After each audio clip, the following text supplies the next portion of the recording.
Hello fellow humans, my name is Poppy, and if there's one thing this channel continues to prove, it's that I love travel and food. So, what better way to combine my two greatest passions than by naming and recommending my favourite dishes from around the world? And what better way to structure this video than by going through them alphabetically? Well, okay, there might have been better systems to choose from, but this is the one I've gone with, so if you're down, please stick around.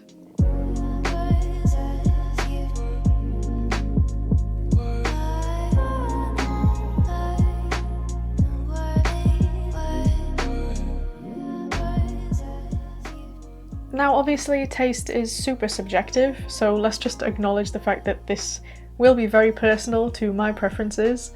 I don't really know how I can be objective about it. All I can hope is that you have a similar palate to mine and will hopefully discover a few new bangers for yourself as well. And without further ado, here are some of my favourite dishes from around the world in alphabetical order. A is for Avocado Toast.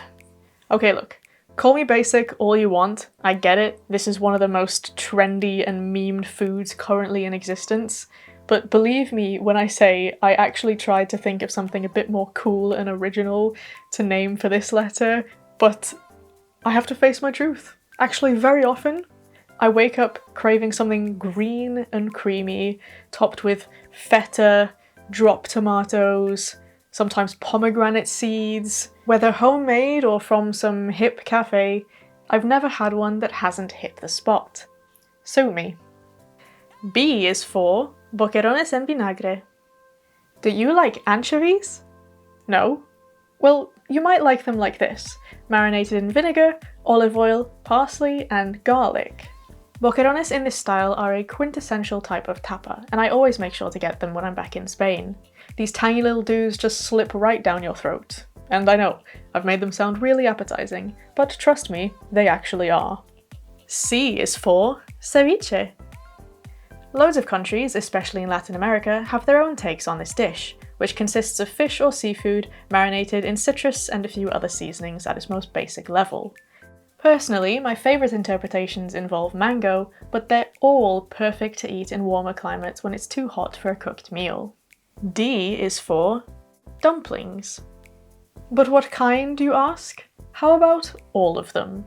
From Chinese gyoza or hagao, to Austrian Grießnockeln, to English suet dumplings, to Polish pierogi, or even to Romanian găluși cu prune, they're all amazing. But they're all part of the same family, so I count them as one unit. Who'd have thought? Dumplings, the great equalizer. E is for Enchiladas. A lot of Mexican and Tex-Mexican dishes feature meat wrapped in something, but if I had to pick my favourite, of course it would be the one that's topped with melted cheese. There isn't one official enchilada recipe, but honestly that's part of the fun. You get something slightly different every time you try it. And speaking of gooey dairy delights, F is for fondue.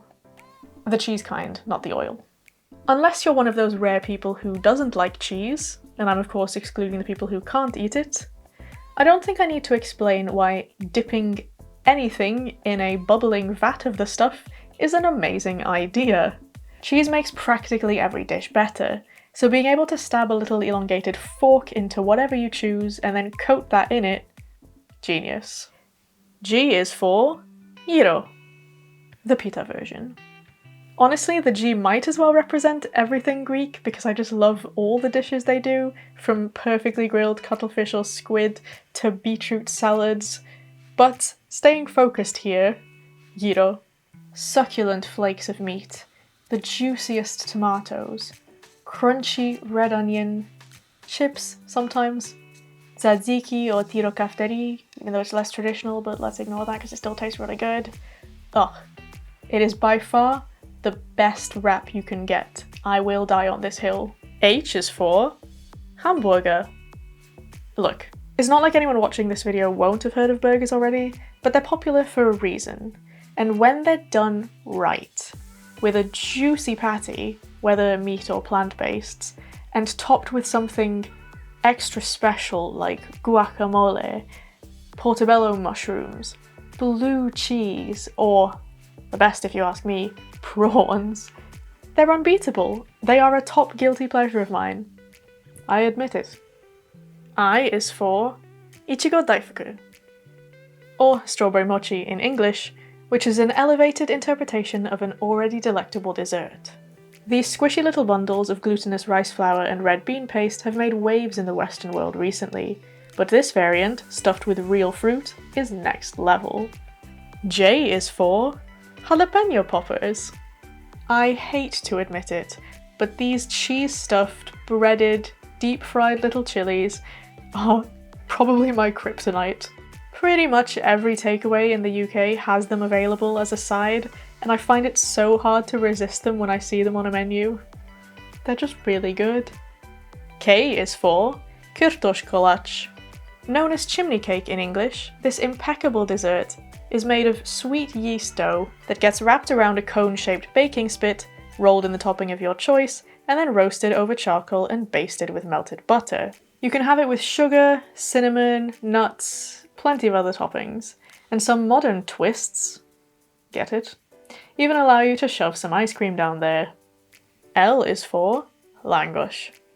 I guess the Hungarians just do doughy stuff well, because now I want to talk about my favourite savoury export of theirs. It's basically just a big disc of garlic bread, and you can occasionally have it topped with sour cream and cheese as well, just to make it even more... yes. M is for Matoke. Now I mean this as both the plant itself and the dish, because you can actually get these cousins of the banana straight out of a crisp packet, either salted or sweet if you prefer that, but you can also have them in a big, hearty one-pot stew of the same name, and both of them are great. N is for Nero di Seppia, or squid ink. Pasta, preferably. Traditionally served with long shapes like spaghetti or linguine, this jet black ink douses everything it touches with rich, fishy goodness, making it the perfect base for squid and other seafood as well. But even when presented in its simplest form, just over the pasta, it's an experience of a meal and I couldn't recommend it enough. O is for Octopus Salad. Ever since watching My Octopus Teacher, I have felt weird about consuming such highly intelligent cephalopods. But that being said, I can't deny how good these critters taste when they're just doused with some vinegar. It's so good, especially in the summer heat, because it's a nice refreshing snack or starter or whatever. So if you feel okay about consuming such sentient beings, then I recommend it. But if you, like me, are now a bit troubled by the concept, I don't blame you for not wanting to try it. It's a really tasty dish though. P is for poke. It's funny I mentioned octopus for the previous letter because it's actually one of the traditional ingredients for poke as well, but I personally prefer the alternative, which is ahi tuna, or the more contemporary choice, salmon. The combination of raw fish, rice, and other veg is a timeless classic, and I kind of see poke as a deconstructed sushi dish. It's so light and delicious. Q is for Queenies. Now you may think it odd of me to name queen scallops as if they're a whole meal, but the fact is, they are. One of the best ways to eat these little guys is flash fried from a fish bar on the beach. You just get them in a mini cup and they're so juicy and flavourful. But they're also extra tasty in a creamy sauce over some pasta. Yes, here I go again with my pasta. R is for Ramen. And I'm very specifically talking about tonkotsu, also known as Hakata, broths here. I know it may seem incongruous, but my favourite combination is this pork bone broth with a seafood topping. Again, classic me. And there are also plenty of veggie ramens, which is great, but I can't deny where my heart truly lies, and that is with the porky, fishy mix. S is for Sarmale. This letter was tricky, because I had so many dishes on my mind, but I decided to go down the nationalistic route and put you onto something you probably haven't heard of yet. Sarmale are basically little rolls of either vine leaves or pickled cabbage, which is my preference, stuffed with rice, veg, and sometimes meat. And yes, quite a few countries have their own variation on this, such as Greek dolmades, but personally, and without any bias involved at all, I think the Romanian ones are the best. And here's why.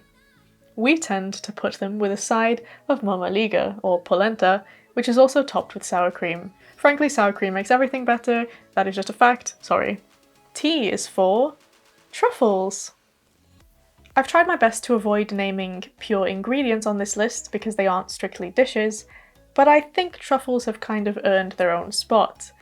They're almost a category of cuisine at this point because you can get them in basically everything. Add truffle to anything and it immediately becomes more exciting.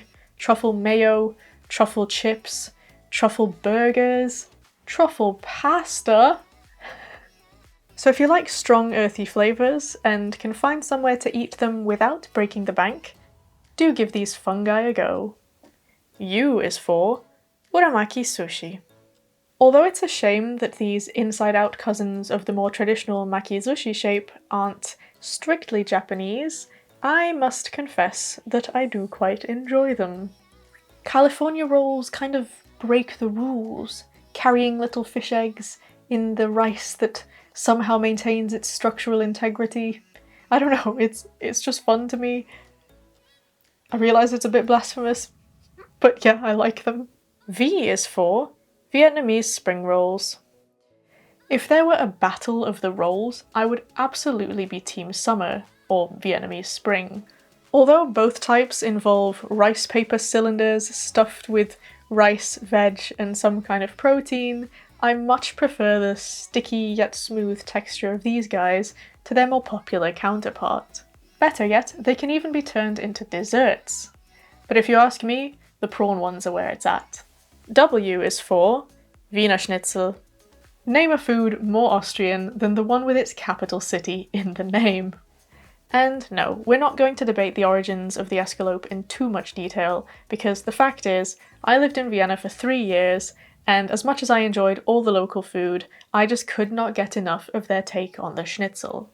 Deep fried meat that's been hammered flat and coated in breadcrumbs is pretty hard to beat, and the Viennese do it particularly well. X is for Xurros. Sure, maybe I'm cheating a little bit by using the Catalan spelling specifically, but X is a difficult letter, so cut me some slack, please. What's not difficult, however, is talking about how incredible churros are. These sticks of choux pastry that are once again deep fried and coated in sugar or sometimes cinnamon are such simple delights. You can dip them in either chocolate or dulce de leche, and they are certainly Moorish. Get it? Like the Moors? Ha ha ha. Y is for Yorkshire pudding wrap. If you're aware of the British tradition of the Sunday roast, you'll also be familiar with the humble Yorkshire pudding. But did you know that in recent years it's become a bit of a main character? When I lived in York, the York Roast Company came up with a whole new way to eat these guys. Supersized and wrapped around the remaining ingredients of this iconic meal. It's an English gyro, if you will, and it certainly works. Z is for Zucchini Fritters. As this list so far has proven, I unfortunately really like fried foods, so it seems only fitting that I end on one more. The műcsver is a kind of savoury pancake, made of grated courgettes and batter, as well as occasionally potatoes and cheese. These guys can really be served however you like, they're kind of starter/sides, but personally I recommend dipping them in yogurt or topping them with it for the zestiest combo. Well, that's the end of the alphabet, so I guess we've reached the end of my video too. Obviously, some letters were easier to choose for than others, but I think I've come to a pretty representative selection of my favourites from around the world. It is pretty funny that, despite the fact that I've been to almost 30 countries now, a few key players seem to keep popping up. I'd like to think of myself as well-travelled and open-minded, but I don't know, maybe it's a sign that I need to visit a few more countries very soon. So if you want to see where my travels take me next, please be sure to subscribe to my channel. And as always, if you have a comment brewing, feel free to leave it, and if you want to share some love, don't be afraid to like this video. Thank you so much for watching, have a lovely day, and goodbye!